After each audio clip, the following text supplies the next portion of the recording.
Hello, folks. Welcome again to another segment of what I like to call mental health, spirituality, and self-care. And we have an awesome guest with us, James Young, who is not only a performer, but also someone who practiced spirituality and who's a professor, I believe, also too.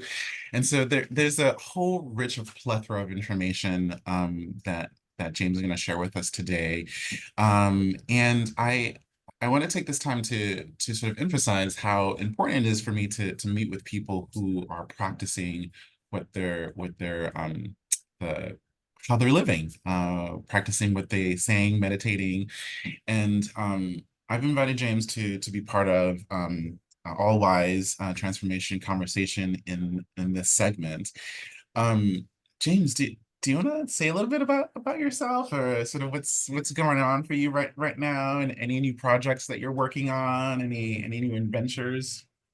Yeah, so as of today, which is we're in September and near the mid end of September, I'm working on two major projects, which is two fall events. One is in Syracuse, New York, and the other is going to be in Westchester, Harrison at SUNY Purchase, which are two events that are gathering a bunch of queer indie artists and having a stage for them. And the connection is, let's do something for National Coming Out Day, right? Let's have something in the fall. Let's do something. Let's spend another month celebrating rainbows and pride and queer people. That's not just in June. At least for a New Yorker, like all the pride stuff is in June, right? Mhm. And so I'm doing that. I also teach at a small college in the Bronx. Oh, I'm sorry, I just lied. Monroe College is no longer Monroe College. We just became Monroe University. Very exciting Oh, stuff. Yeah, nice. fancy now. How Fancy. recent? Uh, they made the announcement at the beginning of this semester, yeah, in the fall. Nice. So yeah, that's exciting. And so I do that, and then I've got through my artistic side, which is I.Den.T.T, right? The identity project, we're doing the two concerts. And that's something I've been wanting to do for a while, right? Ever since Identity was born a couple years ago, I was like, let's do a concert. Let's bring queer people together in this way. And so it's exciting that that's coming to fruition. National Coming Out Day is another special holiday for me because I feel like it's a great time to remind people that coming out is complex and it's lifelong, and maybe we stop asking people to come out, put pressure on people, but consider what can we do to support people who are coming out, right? Yeah, Yeah. so those are some of the projects I've been working on. Can you say a little bit more about identity and like how did that come up for you? That idea, that sort of that like creating a performance around that. Like, can you say a little bit more about Yeah, it? totally. So uh in my head, I've been writing music since I was a young kid, and I've always felt like music. I guess for many people, music was my friend. I wasn't very social as a kid. I lived on my own at 15. And so I really turned to music and their lyrics to kind of get me through. And I'm imagining I'm not the only one. So I don't know. I also felt like music thing, a lot of the songs I listened to, country music, pop music, whatever, it didn't quite speak to me in all the ways that worked for me. So I just started writing these own, like a muse would come to me. Elizabeth Gilbert talks about it, right? Eat, Pray, Love. She talks about how like sometimes the muse comes and you just got to grab it when it happens. Mhm. And so I did that as a kid, but I didn't know how to play anything, right? I didn't know how to play the guitar or the piano. Fast forward to now, now I'm 50 years old. I still don't know how to play those things, but I learned 2 years ago that a computer can do all that for you. And I was like, what? And so having access in that way, being able to hit a few keys, being able to manipulate things with a mouse, I was like, wait, I can put stuff out there, right? Put these ideas that are in my head out there. And I found these wonderful producers to work with me. So I needed a name. Once I started making music and putting lyrics to chords and whatnot, I realized I needed a name. And this just came to me just like another muse moment. And I thought, well, this is a way to explore identity, right? Mm. And so it's I.Den.T.T. It's a fun way to say identity.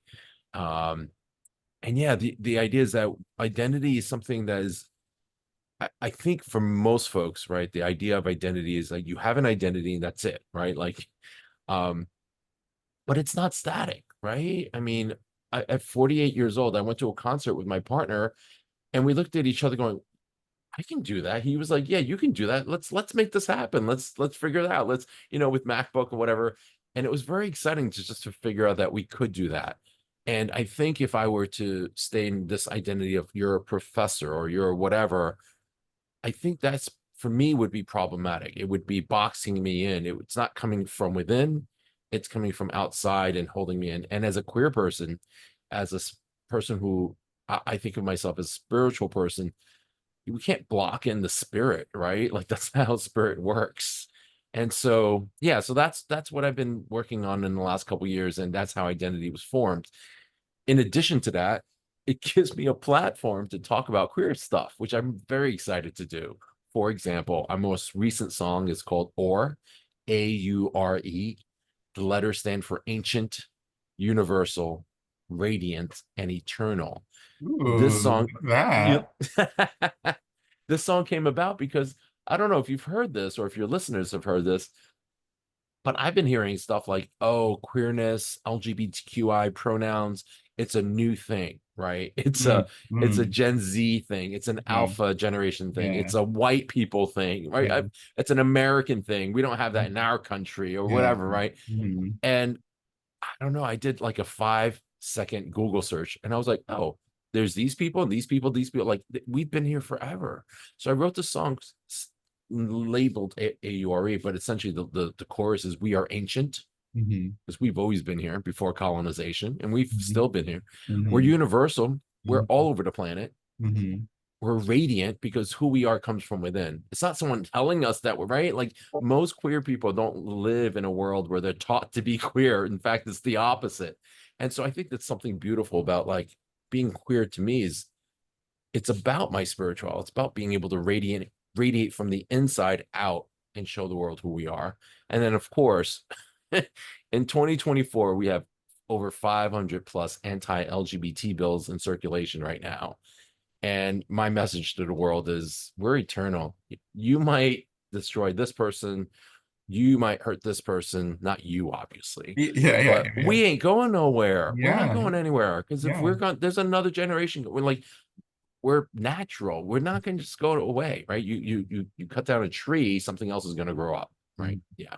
It must also feel very empowering to be not only just creating music, but just empowering to be able to share that with other people too. And I'm just curious, like, do you recognize that? Is that in the back of of your mind of how sometimes there's a like a charge that happens from that spark of creation?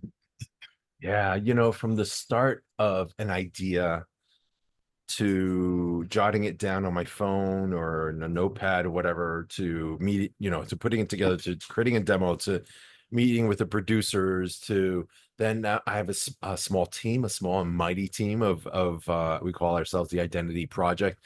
Um, HJ and Han both go by they them. My son Blair is part of it. He goes by he him, and we come up I've together. also seen him as your background dancer, which is like Yes. I love that. Yeah. And so we come up with like choreography and ideas and costumes and in the creative process for me, oh my gosh, it's so intimidating. It's like I don't know what I'm doing. This is constant. I don't know what I'm doing, Mm, but it's familiar to me.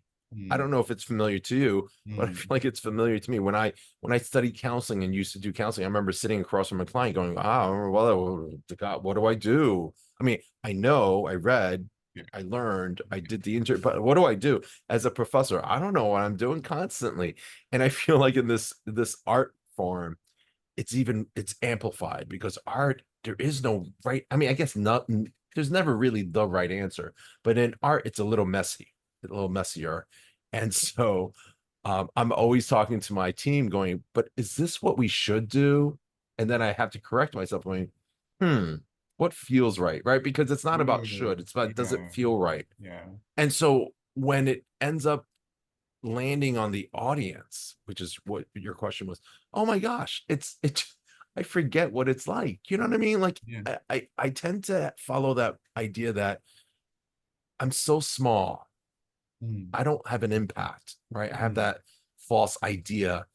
But when I performed the other night at Bad, and I was walking to the train afterwards going, ugh, whatever. I always have the like whatever afterwards, like, Yeah, oh, I did the little terrible. You know what I mean? All that, yeah, the mini all that criticism. noise. Yeah, yeah. The what it like mini like I forget Yeah, what they call it, but it's like a criticism crew or something.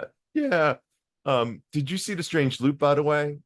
Mm-mm, It no. was a show on Broadway about this black gay man, and all there was this one scene with all his voices just talking to him, and it's so mean. They're so mean, and I was like, I can relate. I can totally relate. Anyway, so as I'm walking to the train, someone's behind me going, "I.Den.T.T." I'm like, who knows me as identity? Like someone called me by my name. Like that's huge, right? And so yeah, there's that click, click, click. And then she goes, I'm still reeling over your first three songs. I listen to them over and over again. The message, each time I listen to it, the message gets deeper. And and I start crying because I was like, again, I think I have no impact, right? Like I'm not Chaperone. I'm not Madonna. I'm not right. Like, but yeah, when we do have those moments where the audience, where someone says, wow, this does leave an impact, or to see the faces light up when you perform or have a outfit reveal or something, yeah, there's something really satisfying about that too. But it's not just that, it's the whole arc of that creation process as well. Yeah. Yeah, I would imagine because like I love some of the outfits that you have for your performances and just the way that you sort of like create the space to do the performance to do your singing. It seems very intentional to be able to have that focus. And I love that. I love the idea of having a space where you're sharing a part of yourself, right? Because that I would imagine that's like vulnerability to like its max, right? You're not only like presenting yourself like physically in front of everybody, but you're also presenting something that's inspired you, something that sort of moved you, and you're singing it. That vulnerability, James. I love that. Thank you. You say something interesting. So I teach a speech class, right? And one of the things that my students will say in the beginning of the semester is, I'm so shy, I'm an introvert, whatever, I have all that language. I can't get up there. And what I work towards with my students is trying to help them find their message, right? What are Mm, you interested in? What are you passionate about? And I mm, think about like all the introverts in the world who stand in front of a camera with the bright lights and whatever, mm, and they do that not because they want to be on stage, but because they have a message. They have something they have to say, right? And I think that's powerful because when I'm performing, that message outshines, right? It's bigger than those voices in my head. It's bigger than little old me, James, mm, right? It's bigger mm. than this one individual that's standing here or the team that I'm working with. And I think that to me is that connection, that spiritual connection, right? Because it's not about me. It's Mm, about connecting to something bigger than myself, connecting to the audience, connecting to the mission, the goal, the whatever. And I think if I wasn't that, right? If I didn't have that message, and at least for me, what was important to me, I don't know if I could perform. I don't know if I could get out there, right? mhm, It's not worth it. It's not worth the all that scary stuff mm, because James wouldn't do it. And I think that's the beauty of having identity. James wouldn't do that, but identity would, because identity has something to say. And identity wants to make more queer, more, not queer affirming. We want to make more general spaces queer affirming, right? Because we shouldn't have to like only have queer spaces, right? So all spaces should be queer and affirming. And um, so yeah, I think identity has taught me so much because because I performed on Saturday, I've got these little rainbow nails I now. love And so I've it. been teaching this week with rainbow nails, and eventually they're going to chip off. And James is not all about all the glitz and glamour, but I can be glitz and glamour and also go to school and teach with these nails and not be ashamed of it, not be, oh God, I'm queer now, or I'm more queer or more vulnerable. It's like the remnants of identity. Mhm, And I've gained some strength in that in regards to a spiritual growth, which is so what, right? It's so what. And if someone really has a problem with it, that really is their problem. I'm going to say something really tough here, especially for listeners. If someone, I think for a long time, if someone else had a problem, I'm such a people pleaser. I'm like, oh no, I need to make myself smaller, right? Yeah. Like someone who's homophobic or transphobic, Yeah. I'm gonna need to make myself smaller so I can fit into their boxes, or so I don't get hurt, so I don't get emotionally, physically, whatever. And I don't know. I'm at a point where maybe it's because of age. I don't know. Um, or this spiritual growth. I think I'm at a point where if it's a problem for you, that's your problem. And I I think about someone like Alok. Have you heard of Alok? No. Oh my goodness. If you have Instagram, follow Alok, Alok, Alok. They are phenomenal. And one of the things they keep doing is they keep highlighting their haters. Like they're like, you shouldn't wear that because you're too hairy, or you look like a man who's looking like a woman, or whatever. Like all this hateful kind of language. And they will give it back with such love. They'll say something like, yeah, I'm so sorry that you have a limited version of beauty. That must be so painful for you, right? Like I'm like, yes, right. So I'm leaning more towards the idea that if someone has a problem, it's really their problem. Mm, And I've been lucky enough to not feel the consequences yet mm, of being out in this way. mm. Oh my gosh, so many questions going on in my head. One of them is I'm curious, and I don't want to generalize. I'm curious, like in the sense of art form and spirituality, because I think you've sort of mentioned those two. Do you think like um art form or just art in general is a spiritual practice, but we're just using a different name to describe the nuances and the tools for it. I'm just curious about your ease with it, because I'm assuming one of the ease of why you're so comfortable within the identity realm is that there's a spiritual piece to it, and that gives you a sense of authentic aspect to it, and it feels real. And again, I don't know if those are multiple questions I'm shooting at you. I guess my question is art form a spiritual practice, or is it two separate things?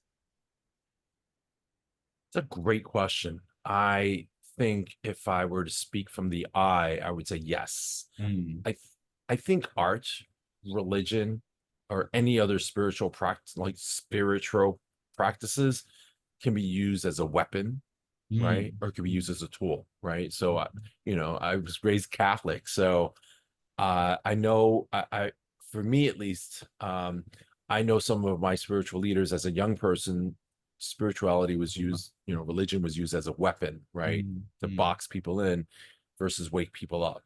And I think that's the connection for me with art, right? There's some artists who are like, this is the art, right? And this is the right way to do art, and da da da. And I don't think that for me, that doesn't feel like art. I mean, mm, that, and I think that's why I shied away from art for so long, because art was confusing. I didn't go to school for art. I didn't learn about art in that way. I wasn't a good artist. I can't draw. I can't really dance. I'm not a trained dancer. I'm not a trained singer, all that stuff. mm, And I think art for me feels like it's about waking up something in me that potentially connects with someone else and wakes them up. And mm, I think that's for me not just art, right? I mean, I do that hopefully when I'm teaching. Like I was just talking about speaking, if a student is shy, maybe it's the shyness is because you feel like you have nothing to say, but you have something to say, right? And we can wake that up in you, right? You have something about you that you can share, that you're proud of, that you're excited about, that you can share.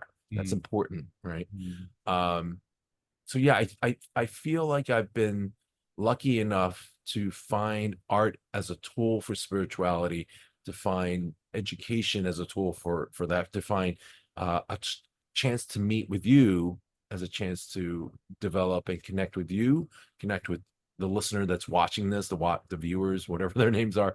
Um, yeah, so I think it's if I peel away, even hear the language of the audience, right, versus the mm, viewer, like that's not mm, that the language isn't the important part. It's what's in the soul. If we believe in mm. souls, it's what's in the inside that connects with the other folks. And it's yikes. I'm No, not no, articulating this no, really well, but I no, you're think that doing the great. You're doing thanks. great. I Yeah. think the piece for me is it's not so much art, although art definitely is a tool. And so I think it's anything can lead us deeper into spirituality. And Mm, in this conversation, we're talking about art, and definitely, right? Because I'm allowing art to do that for me. mm, But underneath it all, it's about trying new things for myself, not just be seen for who I am, but to see for myself, to see who I could be, right? Because again, identity is a lifelong process. Who knew I'd be singing on stages in heels with nails? And who knows, an identity is going to shave bald next month, right? Like, who knows, right? And I love think, it. Whatever happens, I'm there for it. right. And I think that's for me, the liberation that happens. And I bring this back to queerness again. Forget about art itself. Just being queer, I think, is an art form, right? Because it's about Mm, breaking out. Sorry, not an art form. It's a spiritual practice, or for me, because I get to rediscover myself all along the way, right? And maybe we have these labels. I'm gay, I'm bi, I'm queer and trans, whatever the labels are that fit, that's great. But then why do we keep coming up with more? Because I think it's about trying to figure out what words really feel right that radiates from within. And mm, it's the radiating from within that is the spiritual growth. mm, mm. And I Yeah. think that's how we heal not just ourselves, but I think we heal the world that way. When we continue to dig and find ourselves, those are the people I want to be around, because I'm inspired to do more too. And they give me permission to do that. And I want to give other people permission and reminders to do that. Mm, mm. It sounds so bold. No, no. I love this idea about challenging yourself, right? In the sense of pushing yourself out of your comfort zone, right? Because taking a risk in an endeavor, like you mentioned, like you never thought you would be doing singing, but the fact that you had to start somewhere, and the fact that you had to start somewhere, it meant that you had to push yourself to get there, or take that first step, or um and that in itself is where the growth happens, is where the insight happens. It feels uncomfortable. It feels probably awkward. And I think, as you mentioned earlier, what am I doing? Do I know what I'm doing? And does it, like you said, does it really matter? Does it really matter? But I'm gonna take the step, right? I'm gonna take that Yeah. step because it feels right. Yeah. Yeah. And I think about all the wonderful artists, leaders, uh, all the wonderful teachers, spiritual gatherings I've been to. Um, yeah, throughout my life, I think I want to lean into more play, and identity gets to do that. And that's how kids learn, right? Kids learn through play. And Mm, I think adults can play in just different ways. And mm.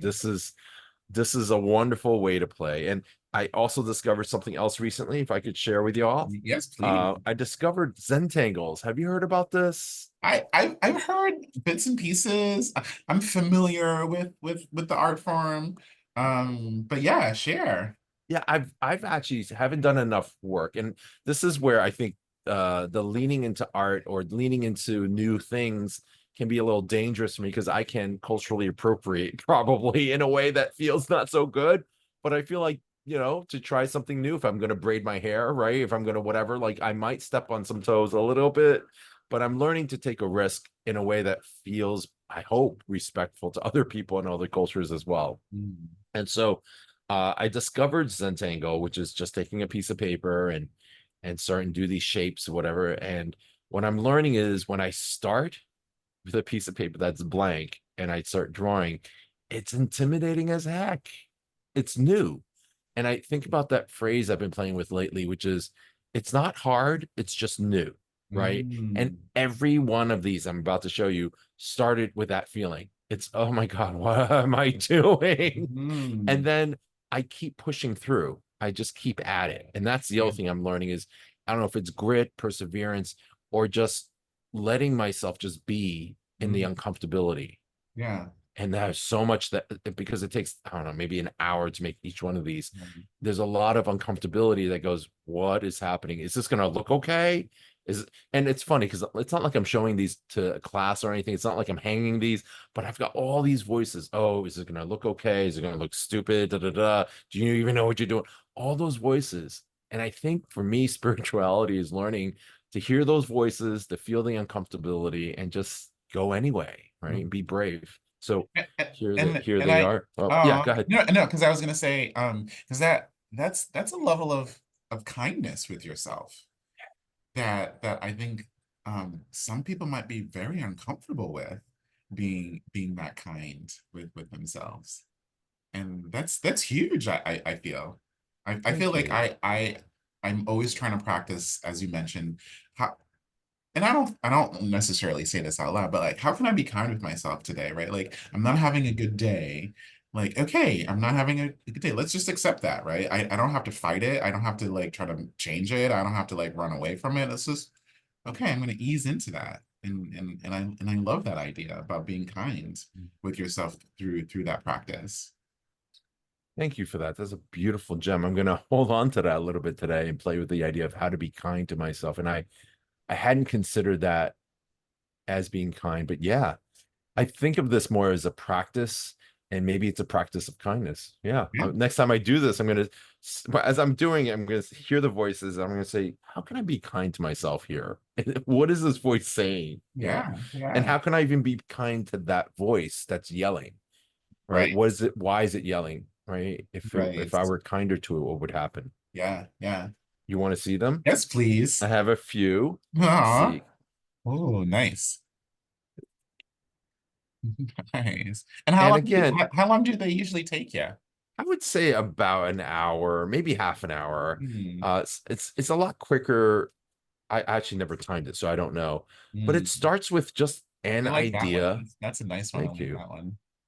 It starts with an idea and I just play with it. Oh, and I learned a word recently. I don't remember what it is, but it's when, gosh, I'm so silly. I don't even know what the word is, but there's an artistic term for when you do art and then there's something that like rubs through. Like in this case, this was the original art. Uh, And then the blue marker rubbed through, and Whoa. then you use that in your next art. There's a What? term for that. Isn't that cool? That's really cool. And so like nothing's garbage, right? Like Right. nothing like so then it adds this. Same thing with this one. Oh, that This one's one nice. Yeah. is the remnants of oh no, I guess I don't have it anymore. I did a rainbow one with markers and it bled through and then I Uh-huh. did this underneath. Nice. And then this is a recent one I did with colored pencils I like that one. and this one. Uh-huh. So yeah, these are So, ways so to is there a particular way to start? Or is there like a format? Oh, and I like yeah, that this one. was the original one. The No, first one I did that I was like, with oh my the gosh, it's so hard. with the markers, right? Yeah. Yeah, yeah, yeah.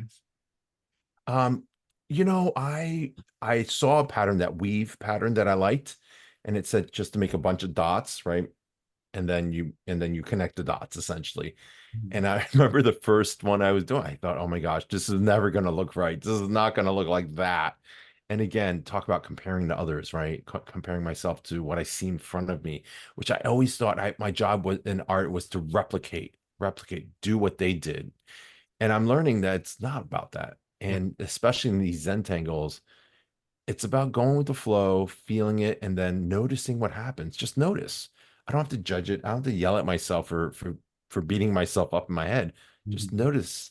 Mhm. And the more I do it, the more the voices start quieting down. It's not as afraid anymore, right? The amygdala is not activated and going, "Oh, you better run." Yeah, yeah, yeah. So is that like very meditative for you, or is that like how? Yeah, I guess meditative. It looks like it could be very meditative, specifically if you're sort of really focused Right. in that moment. Right. Yeah, exactly. And it's about that pushing through, I think, right? Um, and that's similar to being an artist with the music and with the performances, right? As I do a performance in my head, there's all these voices. As I teach in a classroom today, I'll be teaching. That's why I'm dressed in this way. This is my work drag. We have all different drags. This is my work That's drag. that's true. And so, yeah, there's always that voice. And I think for me, meditation isn't just about sitting. There's sitting meditation, right? Which is important too. But I think that practice allows me to practice on the Zentangles, allows me to practice on the stage, allows me to practice when I'm teaching to Mhm. say, shh, I'll deal with you in a little bit. I got to do something right now, right? Kind of that refocusing, taking that I'm breathing and then I hear noise outside, but I'm like, oh, I'm coming back to my breath, right? It's that same action, I think. Right. And for listeners who are a little more, I don't know, science based, I'm sure you know this already. That kind of focus, that meditation is not just spiritual growth, but it also helps grow your prefrontal cortex, right? It helps the regulate emotions. It helps you be better at making decisions. And so, yeah, I think I would agree. I think it is a meditative practice. And I think all things can be a meditative practice if we choose. Mm, mm. Right, because I like that interconnectedness that you mentioned, right? Like, so you're doing Zantangle, which helps when you do sitting meditation, right? Like, and that sort of helps when you are performing or when you're sort of coming up with a new song, right? Like, they all seem to be really connected, even though they may be separately, and you might do them in even separate spaces and like in separate like rooms or what have you. But the idea that a single practice can sort of reverberate in other areas in your life is very sort of like beautiful. Well, thank you. Thanks for saying that. I do love being able to do that. I think there's something magical about being able to see how things are connected. Um, yeah, so I just we actually met through Easton Mountain, right? Is that how we first met? Yeah, yeah. We it was a retreat. Yeah, yeah, yeah, yeah, yeah. I think that was the first time we met at Easton Mountain. Yeah. Did I ever tell you the story of me driving to Easton to try to relax? I mean, I found Easton. Can I tell you that story Yeah, now? yeah, yeah. Go for it. Yeah, yeah. So I remember I was like on 287, trying to get to 87, right? Going up to Albany, like, and I was rushing my way to Easton Mountain with this, and I've been there before, and now it's like, that, and I think at that time it was Easton Mountain, and it was what was the other place? I was going to a place in the city, the Shambhala Center, probably, and I was, finding these meditative zenny incense burning spaces to be like home, right? To be I can just finally be. And I know that other people have felt this way. Like, I just need to get there for me to be here, right? And I remember, like, it just dawned on me when I was behind the wheel of the car, just driving, like, get out of my way. Why are they driving so slowly? I remember here, I can't wait to get there so I can relax. I can't wait to get there so I can breathe. And then it just suddenly clicked, going, what are you doing? What are you doing? You can breathe now. Go ahead and take a breath. And I remember fighting it, going, no, I have to get there. I have to get I can't wait to get there. And eventually I heard myself and I was like, okay, let the shoulders down, take a breath, take another, just take another, feel the wheel, be in the car, be on the ride. It's not, again, it's right, it's all those lessons. Like, it's not the destination, it's the journey. And so, yeah, I think once that happened, and this happened like in my 30s, I think it all fell in place, and that fell in place for me everywhere, right? Mm, It's not about getting through the semester. It's not getting through the day. It's not getting through the Zentangle, right? Like, I'm done now. I'm done now. It's finally it. mm, It's the doing it. It's the in the process. Can I actually be in the moment, right? Versus, oh, I can't wait for this podcast to be over, right? Like, what is that feeling about? And always rushing to the next thing. mm, It's about being here and being with you and yeah, being connected. And I think for me, it makes a much more, I don't like the word happy because I feel like happy is fleeting, right? Just like any emotion, yeah, but it yeah. makes me more present to what's going on. And that feels better. Right. Yeah, and I feel like for me it really, not that I'm good at it because there are some days I feel like I just need the day to be over. Um and there are some days where it's like I'm just gonna breathe and take a moment and really just try to be present with myself. Like, what do I need right now? And and that and that slowness is really difficult to do when you see everybody else around you just rushing around like chickens with their head cut off. And there's a part of you that that wants to feed into that. And you really have to sort of, take that breath, which which is a hard practice, right? I feel like trying to not let bills, relationship hiccups, I'm sure, performances that sort of go awry that you didn't expect to, like you break your heel or something like that, and like how are you going to make up with that, right? Like, these things happen, and I think what you're pointing to is that just okay, just taking that breath, taking that moment, and being kind to yourself in that process, Yeah. and not snowballing, because sometimes I think, you could, I know I could, I definitely sometimes snowball with all these sort of disastrous and negative ruminating thoughts that are sort of just going on in my head. And again, some days I'm better, some days I'm not, but that constant reminder of that practice of like, okay, I just gotta get this moment, just literally this moment. Yeah. Mhm. Yeah. I'm so glad that you brought that up, that, I'm still a human having human experiences, right? And I'm going to share with you all here something that might be triggering, if that's okay. It's Yeah. um, my partner and I are in the middle of a divorce, and it's the beginning stages, and we're amicable, but still emotionally a nice roller coaster ride every day of waves of sadness, waves of anger, waves of thank goodness, right? Like all of it. And Mhm. I think hearing you talk about, some days are better than others for sure. And I think I think for me, the spiritual practice is always being able to connect to something bigger, right? Mhm. If I'm Mhm. able to do that, bigger than myself, bigger than this moment, seeing the bigger picture. And so if I'm in that moment of sobbing, which there have been more days of sobbing than not lately, Mhm. but I think it's not about escaping that sadness, it's about being there. And I think Mhm. that's, yeah, I like the idea of kindness, and I also think that it's a moment of just respecting where I'm at this moment, Yeah. right? And so my best today might feel different throughout the day, and I'm allowed to, do this with the steering wheel and drive. I gotta get there. And also make choices to say, you know what? I noticed what I'm doing, and I'm gonna keep doing it, Yeah. or notice it and say, I'm gonna change that behavior because it's not serving me, right? Right. That rumination could be useful, like, oh my God, can I tell you what happened today? And da da da da da, Yeah. Yeah. and drag up all the stuff, because that's, for me at least, that's what trauma does to me. Trauma, something triggering happens, and then like 6 billion stories come out, right? All the way to childhood. Mhm.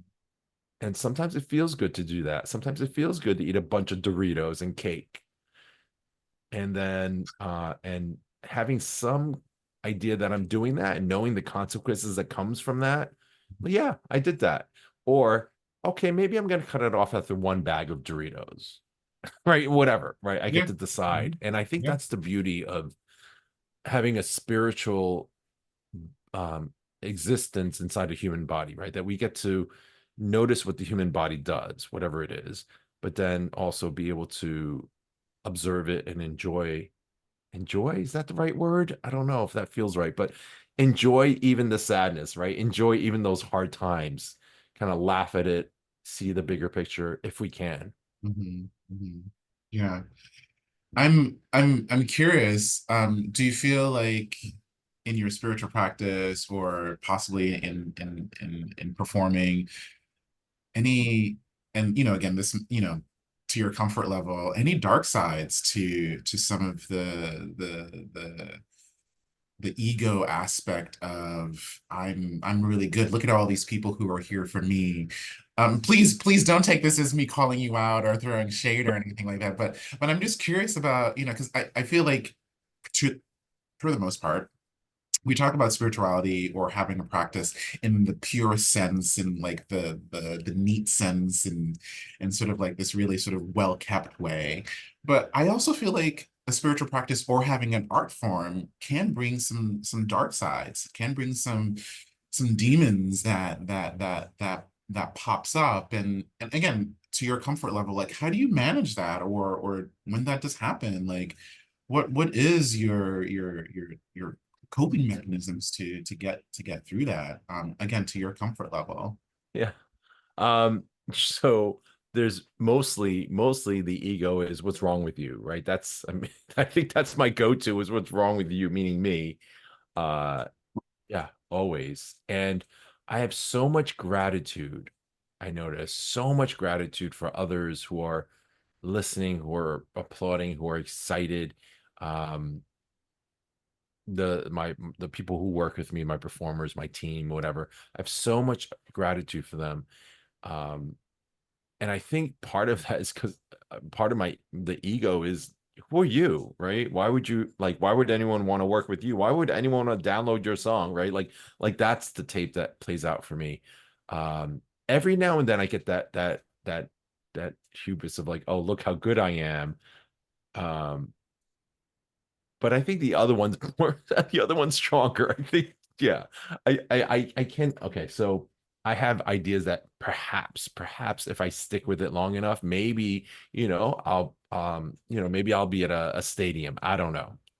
Who knows? Who knows? That would I be love that lovely. idea, and I'm there for that. Thank you. But also, I think if I were to be on in a stadium selling out concerts, I would still that I think that voice is what's really there. It's I think this body, this lifetime, I think there's been so much of that in my childhood. I think it's been programmed in that I think it's never going to be like, oh my God, I'm so much better than you all. The voice is always, you're never enough, right? You're Mm. never enough. And on the days that it comes out more, it's that inferiority complex um will try to sabotage things. And that's when the hitting the real works, right? Like, okay, so let's look at the evidence. Let's get the evidence. Let's go. I used to do this in school, y'all. I used to do this um when I was going to Pace University, when I was getting my degree. I didn't go to school until college until I was 28. And I would check my grades at the end of every semester. And I was in a relationship then with a stepson. And one semester, my stepson goes, "What are you doing?" See, back in the day, y'all, I want to be explaining. Back in the day, we called in for our grades, and before that, we actually had to go and get our grades and at the mailbox. It would be mailed to us. But anyway, I would call in for my grade, and I'd be like, "Okay, that's an A. Thank God, thank God." And oh, that's an A. Thank God. And my stepson one day said, "Why are you all freaking out? You know you got A's." He saw the pattern already. And I remember thinking, how does he know this? What do you know? Like, and of course, it was all A's, right? But I'm surprised every time. I'm surprised every time that it's an A, right? And so I think, Regardless of the hard work you put in, regardless of the right, study time you put right, in, regardless of like the hours and like the non-socializing, all of that, what? No, that that's nothing. right. And so I think I've learned that that is definitely my scar or badge or whatever, right? It's just like, I have, certain things about myself that this freckle, whatever, like it's just a part of me. And I'm learning to accept that. And what do I do? I think one of the things I heard you ask is like, okay, when that stuff comes out, what do you do? And I think it goes back to that spirit. The truth is, I don't know what spirituality is, Ooh. but I'm using this word here, which is, I think it's about that panning back, that metacognition, that kind of like, okay, so kind of like that driving that goes, wait, what are you doing? Right. Or that, oh, A, why are you freaking out about that A? Or for those of you who take trains or the elevator, did you ever hit that button at the elevator or you're waiting on a train and you check the track, even though there's nothing there, but you check anyway? And then you check again, and then you check again, or you hit the elevator button, then you hit it again, then you hit it again, then you hit it again. It's so true. It's so true. It's usually for me Yes, when I'm in a city, the stop sign, I mean the walk sign, that sort of go. It says wait, and I keep pushing it. Wait, wait, wait. it's a new remix. We're gonna have to create a new song. It's very demure, very mindful. Yeah, so I think it's kind of fun to be able to be in those moments, right? Or maybe they're dark moments, maybe whatever they're, but be in those moments as well as being the joys, and just be able to pan out a little bit and see this interaction, see, oh, it's not interesting, my body is doing this, or my mind is doing this, or that I'm choosing to do this, or even better yet, I'm not choosing to do this, it's what I'm doing, and I'm not doing anything about it, and not necessarily judging it. I think Ooh, that's the hardest part. And I connect it to spirituality a lot, because in meditation, right, you take a breath and you're supposed to like just notice your breath. My favorite is take a breath, but don't change it, or just notice it. How am I going to not change it? You just told me to notice my breath. Now I'm going to change it, right? Like I'm breathing deeper now because I'm noticing my breath. And so I think it's about learning to, for me, to not judge it, to just notice it. And yeah, that's so, so interesting to play with. yeah, And yeah, so when I'm in those moments, and again, mine's more the other, like the negative side of what's wrong with you, not I'm better than everyone. yeah, That might be an interesting dilemma to have, but I have the other one, and how I it shows up in different ways. And one of the things that I do is when I remember is I pull out a little bit and look at the evidence. Um, and people have been so kind. People on my team know this about me, and one of them always comes up to me after every performance, you rocked it. And I'm like, you're just saying that because you always say that, kind of like, and and they will say, you can take that in. And I'm like, yeah, no, you're right, yep, right, thank you for the reminder. a little flavor of this that I'm picking up from what you're saying, and let me know if I'm completely off, and maybe I'm projecting. Um, it's sort of like imposter syndrome. Like as a therapist, I have like other coworkers that I work with, and and sometimes we have like a sort of like a clinical team meeting to sort of talk about really difficult clients that we've done this, or we've been working with this particular client, any resources, any ideas, or any different ways or modalities that we could use. And the back of my in my mind thinking, sitting at this table, like, oh, I'm not as good as these other people who are doing the work, or and should I really be here? Like, yeah, just because I have a master's degree in mental health, it doesn't mean that I know anything about the mind or the human condition, right? Like, we're so complicated. And so I know for me, that I really struggle with, like, I think maybe part of the ego, or my level of trauma, of just not feeling like I'm good enough, or that I really know what I'm doing. And some days I really don't know what I'm doing. And some days, like that muse piece, sometimes when I'm in a session and I don't know what to say, and sometimes silence is a wonderful tool. And sometimes like something just comes out of me, like, whoa, where did that come from? Where did that come from? And that was really helpful and insightful for my participant, or for the client. And so I know for me, and when I start thinking of imposter syndrome, one of the things I do is that sometimes afterwards I sort of shut down and feel like, "Ugh, no, I'm not good at all." And that's really difficult to sort of like flip, because I have a tendency to sort of, especially if it's one of those off days, to like shut down and like not communicate, not call people, not text, and just Mm. just find myself just like, oh, you know what, I'm gonna watch another episode of Golden Girls. I've watched this episode like 20 times.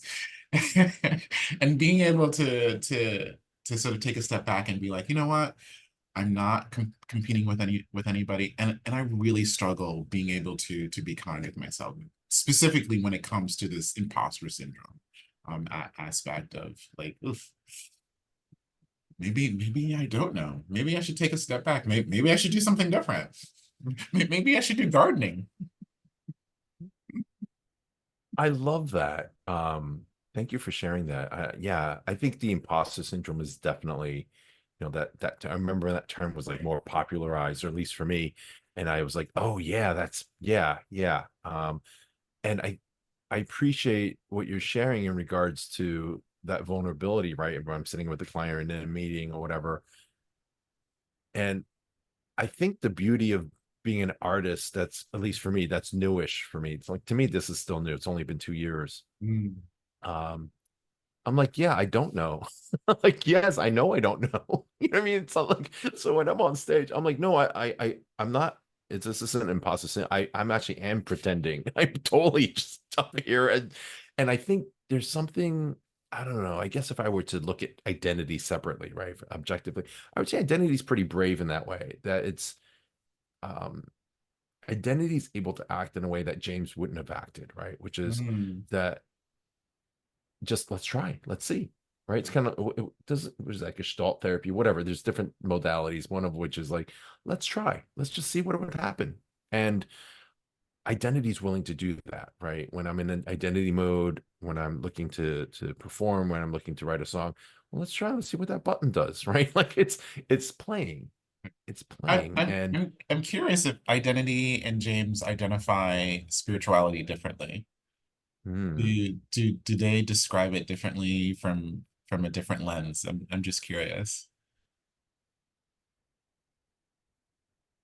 I suppose if I was speaking as identity today, specifically like even dressed in the whatever the wear, obviously I'm both, right? But if I were to be in the full performance mode with the heels or not, whatever, like versus the professor drag.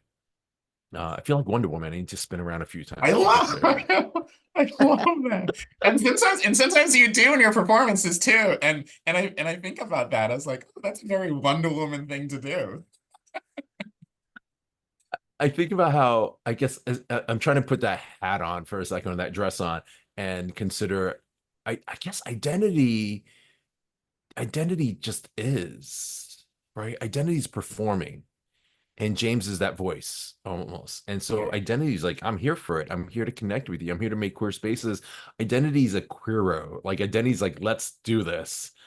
And then James is like, think of it as like, I guess from a superhero perspective, James is the human part that's like, oh, I don't know. Like Clark Kent, I don't know. Like the clumsy, the more human version of that maybe more aware of spirituality. And I think identity is the spirit that's coming out more. Yeah. If I were to separate those um identities, yeah. Especially when you pull out your cape and you're just like it's like flying around. I was like, I love it. I didn't share with you earlier, which is that for years I worked for the DJ company. This is how I got through those really poor years, y'all. Rice and ramen got me through like food. Rice with butter, ramen with butter, with ketchup, with soy sauce. Like it was just like the Been there. staple. I've been there. But I worked on the weekends for a DJ company doing weddings and bar mitzvahs. So Friday night, Saturday morning, or Saturday afternoon, then Saturday night, maybe Sunday, an afternoon gig. And so if I actually worked 4 gigs, right, that was $400 or more plus tip and food and a lot of exercise.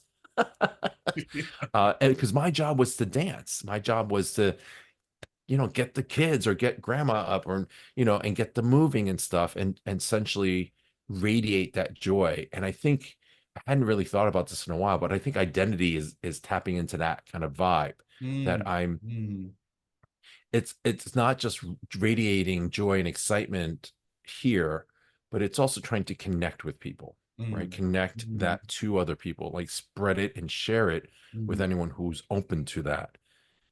And I think James does it in a more reserved way, whereas identity is like, let's do this, and throws on that smile. My boss back then used to say, anytime you're on the floor, I want to see teeth, meaning smile, right? You yeah, got, yeah, yeah, right? yeah. You can't be out there, all right, here we go. Happy Right, birthday yeah. to you, right? Like it's not the same. And so I think I learned from years of that training, if you will, doing getting paid well.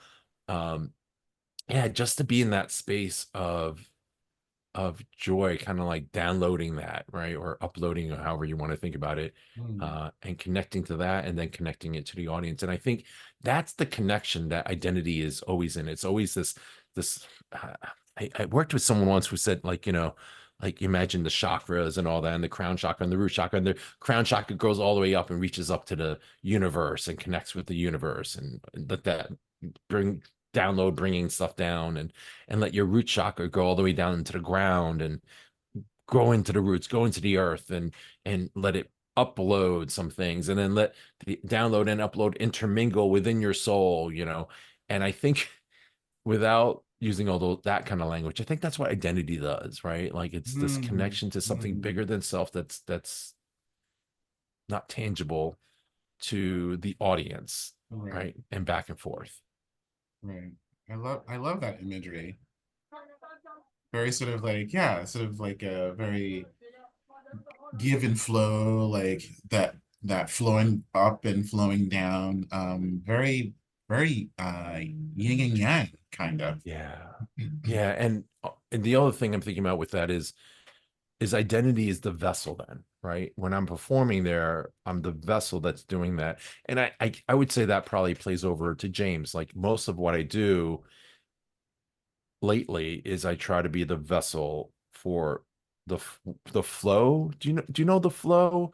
Do y'all know? I can't remember. I'll have to Google this because I need to know. There Is was it this. is it because I know sometimes like sports players or runners they talk about like this flow, like this sort of mindset that they get into. Is that what you mean where you get into this sort of like Zen really focused uh place? Yeah, I think so. But there's also this person who said something about it. I'm really, yeah.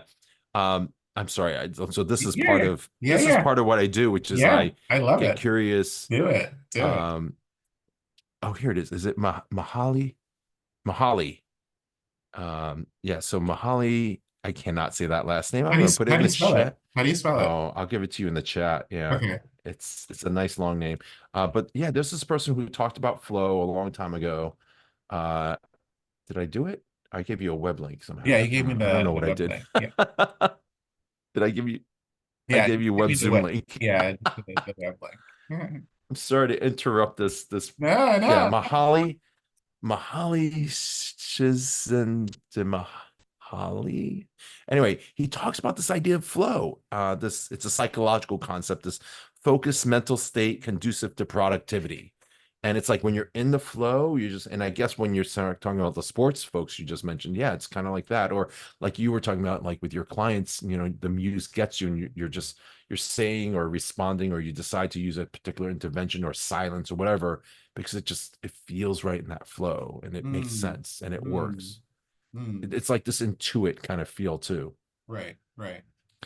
And Um, so no, sorry, I'm okay. just gonna, Yeah, and I think that's what spirituality is to me. I think I don't really know what it is, but I think spirituality is when we get out of the way, when we let our egos get, hold the egos back, hold the trauma back.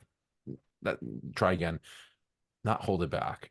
Let them pull them to the side so that the flow can happen, right? So the yeah, blockages aren't like it's not being blocked. yeah. I appreciate you saying that you don't know what spirituality is because I realized when you said that I was like, I guess I don't know what spirituality is either. And I also noticed that you made a distinction between spirituality and religion and you mentioned, sort of meditating and I sometimes I feel like even though part of these series that I'm doing is defining boxes like mental health, spiritual practice, and self-care, they're still very limited in sort of like maybe limit is not the word. They're like a broad topic Mhm. that has different nuances to it, right? Like self-care. What does that mean, self-care? Does that mean diet? Does that mean relationships? Does that mean community, right? Mental health. Like what does that mean, mental health? Like does that mean like I have to address my depression, I have to address my anxiety, or do I have schizophrenia, or even like episodes of dealing with my trauma because I get triggered, right? Like what are these words that we throw around? But I think the thing that keeps coming back to me is this willingness to explore and play with all of it, regardless of if it's meditating that falls under spiritual practice, if it's spiritual practice that falls under you creating music or performing, right? Like it's sort of like this. I know I think society is, more so Western society really tries to put things in boxes, right? Like try to says, okay, this is where you are and this is what you do. And like, no, I do more than that. and being able to sit in that um discomfort, right? Being able to sit in that unpleasantness of the growth part that happens when you do stretch yourself in a way that you don't know where you're going. You don't know what the next step is going to be. You don't even know what the next music you're going to create. And all you know is like, I'm going to trust my body. I'm going to trust myself. I'm going to be kind with myself through this process. And I'm going to try to radiate compassion as much as I can with people around me and myself. Um, yeah, that's all a spiritual practice. And I do agree with you, right? I feel like if we had five people in the room, them trying to describe a spiritual practice, I think we all get a little something a little bit differently. Yeah. But the idea that you're able to admit, and again, I think it's just anybody being able to say like, I don't know, and being okay with not knowing and not feeling like you need to know all the time because I don't know why, because I I have two ideas triggered from this. Thank you for sharing all that.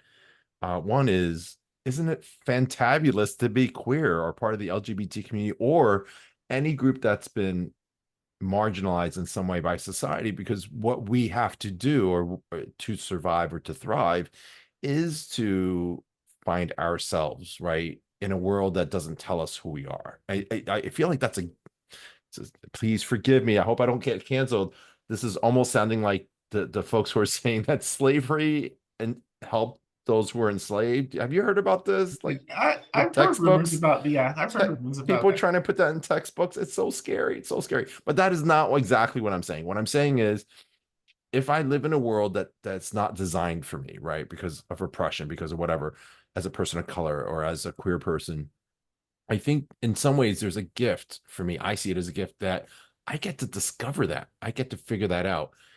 And I don't have to follow these norms that are set forth, the binary codes, right? Like I don't have to do that in the same way because I know better. You know what I mean? Like it's almost like it's almost like I'm Neo from the Matrix. I'm like, something's off here. Like this, Yeah, I can see through this. right. Yeah, And there I are think there's glitches some happening here.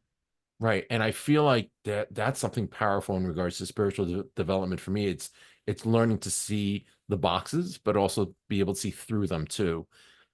The second thought I had was years ago, I don't remember who it was that said this, um, but they told me that like religion, religion is like a bicycle wheel and you had all these spokes, right? And you have all these different spokes all going to the same area. And I would now, as we're talking, I would broaden that to like spirituality is that wheel, right? And you have Mhm, all these different mhm, spokes. Like it could be through art, right? It could be through mhm, gardening. It could mhm. be right. It's not like there's if you pray and you go to confession, right? That's for me like Catholicism, right? Or for an artist, it might be like you must. Yeah, I've heard people say you must do the art. It's the doing of the art that brings you closer to yourself or whatever. Mm, Sure, if that works for mm, you, but maybe it's mhm. gardening, maybe it's cooking, maybe Right. it's conversations in a podcast, right? And Yeah, yeah.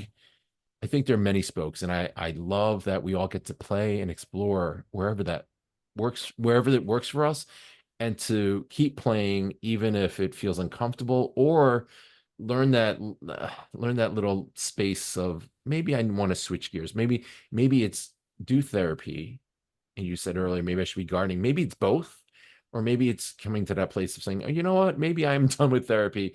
It's not that I'm not good enough for therapy, right? Mm. It's not that I can't do it. It's more like I don't want to anymore, right? And I think that would feel different than I'm not good enough to do it because I think we're just good enough to do it all, right? We're good enough to do it all. We wouldn't be in this position. We wouldn't be hired. I wouldn't be getting those A's, right? You know Yeah, what I mean? yeah, Like, yeah, yeah. but it's more like, do I want to continue doing that? Right, right. Yeah.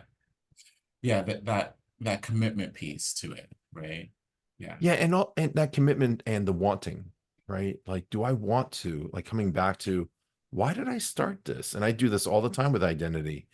Why did I have a closet full of these clothes now? Which are And gorgeous. and do I want to keep doing it? And how else do I want to do it? Is this something I want to do? Am Yeah. I doing it for others? Right? Is that the ego piece? Am I doing it for others and getting the praise and or is it doing something from within? And I think when I feel like when I do something from within, um, that radiates from within, it ends up always being somewhat okay, right? Because it's what I want. I don't do the dishes because I have to.